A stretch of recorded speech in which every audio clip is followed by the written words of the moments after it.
In today's video, I'm going to teach you how to create bank rules in QuickBooks Online.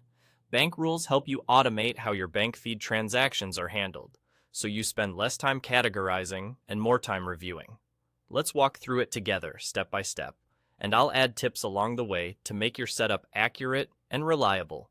Start by going to the left panel and clicking Transactions. This is where your bank feed lives, and it's also where QuickBooks keeps your automation tools. Once you're there, switch to the Rules tab. This tab lists all existing rules and is the starting point for creating a new one. Click New Rule in the top right. You'll be prompted to name your rule first. Choose a clear, descriptive name you'll recognize later, like coffee shop expenses or monthly subscription deposits, so it's easy to manage as your list grows. Next, decide how and when this rule will apply. Choose whether it's for money in or money out. Money in covers deposits like customer payments or refunds, while money out covers expenses, fees, and purchases. Then select the specific account this rule should monitor, such as the bank or credit card account where those transactions appear.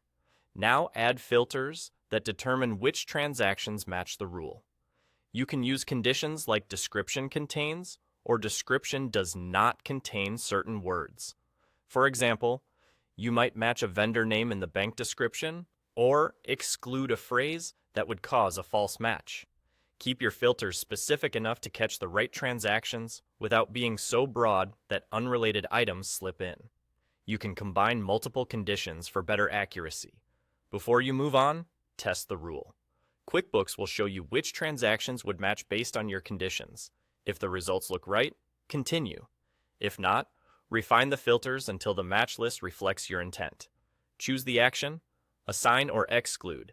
Assign tells QuickBooks how to categorize and label the transaction when it appears in your bank feed. Exclude removes matching items from your review list, useful for duplicates or non-business entries. When assigning, select the transaction type, such as expense or transfer, the correct category from your chart of accounts, and any relevant product or service. Add the payee to keep vendor reporting accurate, and choose a customer if you need to track the cost to a specific client. Once everything looks good, click Save. Your new rule is now ready and will help streamline your workflow going forward.